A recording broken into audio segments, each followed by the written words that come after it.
Money can't buy respect, my sister sneered. I sold the house. You have 30 days to move out, I texted her. 2 days later, they showed up at my place. I never thought my own family would be the ones to take advantage of me. But here I am, standing in an empty house that cost me my savings, my relationships, and nearly my sanity. 3 months ago, I owned a house. Not my house, my sister's house. The one I paid for, the one I was never welcome in.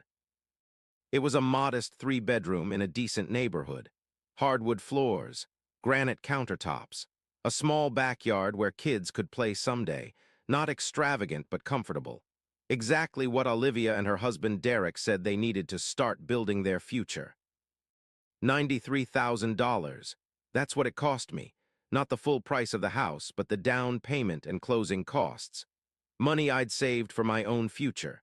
Money that disappeared with a single bank transfer after weeks of psychological warfare from my own parents. Family takes care of family, Dad's favorite saying. He'd repeat it like a mantra whenever I expressed doubt. Your sister needs this, Marcus. Mom's eyes would well up with tears. Don't you want to see your future nieces and nephews grow up in a stable home? The guilt trips were relentless. Daily calls, family dinners that devolved into interventions, reminders of how Olivia had always been there for me. She hadn't. I broke after 6 weeks, transferred the money, signed the papers. They didn't even say thank you. The day Olivia and Derek moved in, I brought over a housewarming gift. A bottle of champagne and a small potted plant. Nothing fancy, just a gesture. Olivia took the gifts with a dismissive thanks while Derek barely acknowledged me. They were too busy directing the movers where to place their furniture. I stood awkwardly in what was technically my house for 20 uncomfortable minutes before realizing they weren't going to offer me anything. Not a drink, not a tour, nothing. I guess I'll let you guys get settled, I finally said. Olivia glanced up from her phone. Yeah, we have a lot to do. She didn't even walk me to the door. I tried to squash the resentment bubbling in my chest as I drove home. They're stressed from the move, I told myself. They'll be more appreciative when they're settled. 3 days later, my cousin Taylor sent me a text. Great party at Olivia's new place last night. House is amazing. My stomach dropped. I pulled up Instagram and there they were. Dozens of photos, my parents, my cousins, family, friends, all crowded into the living room I had paid for, raising glasses in celebration. Streamers hung from the ceiling. A banner read, Home Sweet Home. I hadn't been invited. My hands shook as I scrolled through image after image. There was Dad giving a toast, Mom hugging Olivia in the kitchen, Derek grilling in the backyard, everyone smiling, everyone having a great time in the house that had cost me my life savings. Everyone except me. I called Olivia immediately. Oh, hey, she answered, sounding annoyed at the interruption. What's up? You had a housewarming party? My voice came out higher than I intended. Just a small get-together. The dismissal in her tone was unmistakable. Looks like the whole family was there. A pause. It was last minute. We didn't think you'd be interested. The lie stung worse than if she had admitted the truth, that I simply hadn't been wanted. I paid for that house, Olivia. Her laugh was cold. And there it is. I knew you'd throw that in my face eventually. Throw it in your face? I'm not asking for praise, but some basic acknowledgement would be nice. Maybe an invitation to the party celebrating the house I made possible. God, you're pathetic. Her voice turned venomous. Is that why you helped us? So you could hold it over our heads, so we'd have to kiss your ass forever? My chest tightened. That's not. News flash, Marcus. Money can't buy respect, or a place in our lives. If Mom and Dad guilt-tripped you into helping us, that's between you and them. We didn't ask for your charity. Except they had. They absolutely had. I hung up without another word. The betrayal settled in my stomach like a lead weight. I'd been used, manipulated, taken advantage of by the people who were supposed to love me most. That night, I pulled out the deed to the house, the paperwork we'd all signed, the documents that confirmed what I already knew. My name was still on everything. I'd put down the money, but I was legally part owner until Olivia and Derek refinanced me out. They'd never gotten around to that part. By morning, I'd made my decision. I called a real estate agent and explained the situation. Yes, I could sell the house. Yes, even without the other owner's permission, though it would be complicated. The property laws were on my side. I texted Olivia, "I'm selling the house. You have 30 days to move out." The explosion was nuclear. Within hours, my phone was flooded with messages. Olivia called me every name in the book. Derek threatened legal action. My parents switched between begging and commanding me to change my mind. "You can't do this to your sister. This is cruel, Marcus. We raised you better than this." I blocked them all. 2 days later, they showed up at my apartment. Mom was crying. Dad was red-faced with anger. Olivia stood silently, arms crossed. "You need to stop this nonsense," Dad said as soon as I opened the door. I let them in but remained standing. No offers of drinks or seats. They could feel what I had felt in my house. "It's not nonsense. The house is in my name and I'm selling it." "We're family," Mom's voice cracked. "How can you do this to your own sister?" "Ask her." I looked directly at Olivia. "Ask her how she treated the brother who gave up his savings for her. Ask her why she excluded me from her life the moment she got what she wanted." "It was just a stupid party," Olivia muttered, but she couldn't meet my eyes. "It's not about the party. It's about realizing I was never anything but an ATM to you." "That's not fair," Dad started. "None of this has been fair." My voice rose despite my efforts to stay calm. "You all pressured me for weeks, made me feel like garbage for even hesitating. Then once I gave in, once I handed over nearly $100,000, I was tossed aside. Forgotten." "We said thank you," Mom insisted weakly. "No, you didn't." The silence that followed confirmed what I already knew. They couldn't even remember thanking me because they never had. "The house goes on the market next week." I moved toward the door. "You all should leave now." "If you do this," Dad's voice was low and dangerous, "you're no longer part of this family." I laughed. The sound was hollow even to my own ears. "I haven't been part of this family since I signed those papers. The only difference now is that I know it." After they left, I sat alone in my apartment. The weight that had been pressing on my chest for months finally began to lift. I'd lost my family, but they had shown me who they truly were. Maybe that knowledge was worth the price. The next few weeks were a blur of paperwork and legal consultations. Olivia and Derek tried everything to stop the sale: tears, threats, half-hearted apologies. When those didn't work, they trashed the house before moving out, leaving holes in the walls and stains on the carpets. My parents followed through on their threat. I was officially disowned. Cut out of family events, blocked on social media, erased from their lives. Relatives who had happily celebrated in the house I paid for now treated me like an outcast. Only Cousin Taylor reached out, sending a brief text. "I get why you did it. I'm sorry it came to this." One small voice of understanding in a storm of condemnation. In the end, the property damage and rushed sale meant I took a significant loss. I recouped about $70,000 of my $93,000 investment. The difference, $23,000, was effectively the price I paid to see my family's true colors. An expensive lesson, but one I'll never forget. It's been 3 months now. I'm slowly rebuilding my savings, starting over in many ways. Some nights I still wake up wondering if I made the right choice, if there was another path I could have taken. But then I remember Olivia's cold laugh. "Money can't buy respect," she'd said. She was right about that, at least. I've learned that some people will take and take until there's nothing left to give. That the word family is sometimes used as a weapon, a guilt-inducing tool to extract compliance. That unconditional love often comes with very specific conditions. Most importantly, I've learned that self-respect costs more than money, but it's the only thing truly worth paying for. To anyone faced with the same impossible choice between financial security and emotional freedom, I can only offer this: the money will return, eventually. But the time and energy spent trying to earn the love of people who see you as nothing but a resource, that's gone forever. I don't regret losing the money. I regret how long it took me to realize what it was actually buying, and it wasn't a house.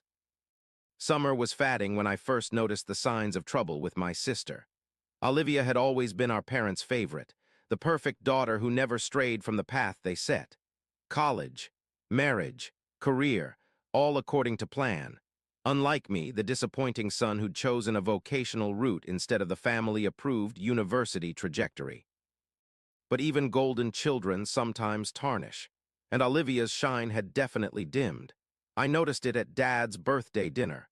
The way she and Derek avoided questions about their 5-year plan. The tense glances they exchanged when Mom mentioned grandchildren. The forced smile when Dad brought up their apartment lease. "We're actually thinking of looking for a house," Olivia mentioned casually over dessert. Dad perked up. "That's wonderful. Where are you looking?" "We've got our eye on Cooper's Glen." Derek named a modest but respectable neighborhood. Mom clapped her hands together. "Perfect for starting a family." I noticed my sister's knuckles whitening around her fork. Derek's jaw tightening almost imperceptibly.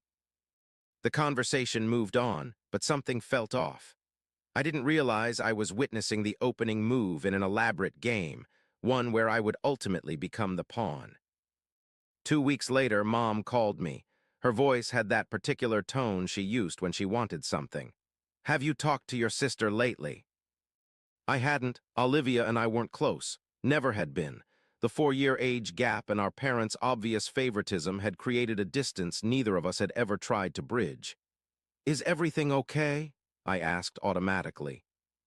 Mom sighed dramatically. "They're struggling, Marcus, the house they want. They can't quite afford the down payment." My guard immediately went up. "That's unfortunate." "Your father and I were thinking." She paused, as if carefully selecting her words. "You've been doing so well with your business, and you don't have the expenses they do." And there it was, the real purpose of the call. "You want me to give them money for a house." "Not give," Mom corrected quickly. "Invest. You'd be on the deed too, of course. It's a solid investment opportunity, really." I almost laughed. Even my mother couldn't say it with enough conviction to sound believable. "I need to think about it," I said finally, knowing that outright refusal would only trigger a longer, more uncomfortable conversation. "Of course, sweetheart, but don't think too long. They might lose the house if they don't move quickly." The seed had been planted. In the days that followed, it was carefully tended. Dad called next. His approach was more direct. "Marcus, I've raised you to understand the importance of family. Your sister and Derek need your help." "They're both employed, Dad. Why can't they save for their own down payment?" His voice hardened. "Because not everyone has been as fortunate as you." Fortune had nothing to do with it. I'd worked 80-hour weeks for years to build my small contracting business. Lived in a studio apartment to keep expenses low. Avoided vacations, new cars, even dating, all to ensure financial stability. Olivia and Derek, meanwhile, took lavish trips, drove new vehicles, and lived in an apartment that cost twice what mine did. Their financial troubles weren't due to misfortune. They were due to choices. But pointing this out would only escalate the tension. "I'll think about it," I repeated. The pressure campaign intensified. Sunday dinners became interrogations about my decision. Family text chains turned into forums for subtle guilt trips. Mom left tearful voicemails about Olivia's devastation at potentially losing her dream home.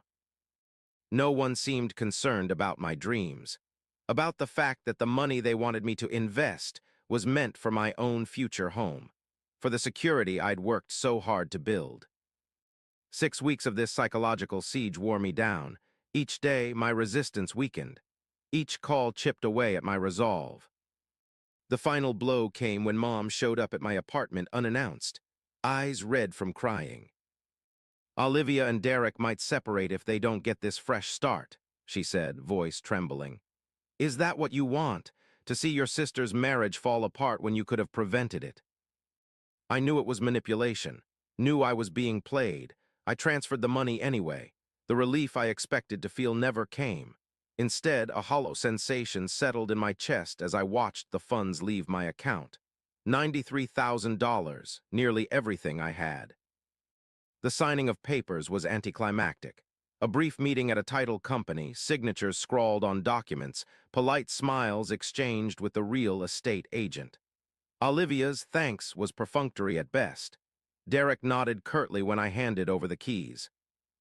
No celebration, no genuine gratitude, nothing to mark the enormous sacrifice I just made. "We should have you over once we're settled," Olivia said as we walked to the parking lot. The half-hearted invitation hung in the air between us. "I'd like that," I replied, knowing even then that it would never happen. I drove away with an unfamiliar emptiness inside me. The rational part of my brain screamed that I'd made a terrible mistake.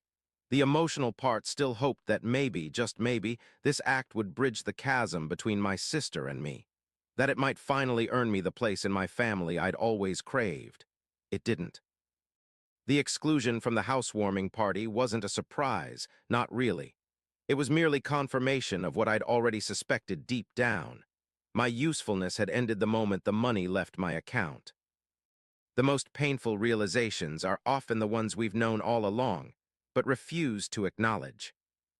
When I called the real estate agent to initiate the sale, I felt nothing but calm determination. The chaos that followed the angry calls, the family showdown in my apartment, the threats of disownment, washed over me like waves against a rock. I had finally found my immovable center. "You won't really go through with this," Derek sneered during their final week in the house. He was supervising the movers, making sure they handled his precious electronics with care. "You don't have the spine." I leaned against the doorframe, watching dispassionately as my former house was systematically emptied. "The realtor's bringing a potential buyer tomorrow at 10. His face flushed with anger. "You're enjoying this, aren't you? Making us suffer." "I'm not enjoying any of this, Derek." "Then why do it? Why force us out of our home?" "It was never your home." My voice remained steady. "It was a transaction, one that's now being reversed." He shook his head in disgust. "You're more cold-hearted than I thought." "No," I corrected him. "I'm just finally seeing clearly." Later that night, after they'd gone, I walked through the empty house alone. The walls bore marks where pictures had hung. The floors showed indentations from furniture. Small damages left intentionally, scratches on countertops, a broken bathroom tile, stains ground into carpets. Their parting message to me. I ran my hand along the kitchen island where, in another reality, I might have been welcomed as a brother. As family. My fingers traced the edge of a deep gouge in the granite, Derek's handiwork, no doubt. The damage didn't bother me as much as it should have. Physical things can be repaired. Relationships once severed by betrayal are much harder to fix. My new apartment is smaller than my old one. Less expensive, practical. It will take time to rebuild my savings, but I've done it before. I know how to start over. The silence from my family is complete. No calls on my birthday. No invitations to holidays. My name has become unmentionable in their house, according to Cousin Taylor, who still checks in occasionally. I expected to feel more pain about this excommunication. Instead, there's a strange sense of peace. The constant need to earn their approval, to prove my worth, it's gone. The space it left behind feels lighter than I ever imagined possible. Last week I passed Olivia in the grocery store. Our eyes met briefly across the produce section. For a moment, something flickered across her face, regret perhaps, or maybe just surprise. I nodded politely and continued selecting my apples. She turned away first. Some people might view my story as a tragedy, a family torn apart over money. But that's not quite right. The money didn't divide us. It merely revealed the divisions that were already there, hidden beneath the surface of obligatory Sunday dinners and perfunctory birthday calls. I lost $93,000, but I gained something far more valuable, the truth, and myself. Sometimes that's enough. If I could go back and give advice to my younger self, the one standing in that title company, pen hovering over documents, doubt gnawing at his insides, I'd say this: true family doesn't need to be bought. Love that comes with conditions isn't love at all. And sometimes the most courageous thing you can do is to walk away from people who only value what you can give them, not who you are. The hardest lesson I've learned is that blood doesn't guarantee loyalty, and sacrifice doesn't ensure gratitude. Real family, whether related by blood or formed through genuine connection, respects your boundaries, acknowledges your worth, and never makes their love contingent on what you can provide. I lost money I can earn back, but I gained wisdom that's priceless, and that has made all the difference.